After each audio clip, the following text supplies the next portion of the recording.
इस वक्त की बड़ी खबर, एमपी के भिंड ईवीएम विवाद में एसपी कलेक्टर को हटा दिया गया है।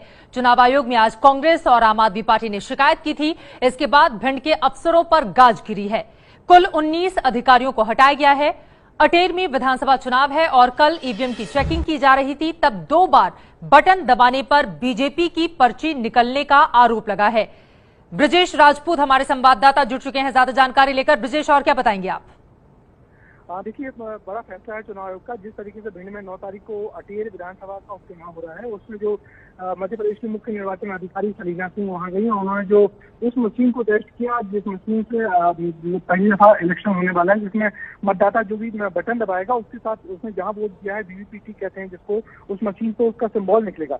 मगर उन्होंने जब बटन दबाई तो उससे 2 बार बीजेपी की पर्ची निकली, तो इस पर लोगों ने शक किया और कहा कि मशीनों में छेड़छाड़ हो रही है, मशीन में गड़बड़ी की गई है। इसके बाद फिर इस पूरे मामले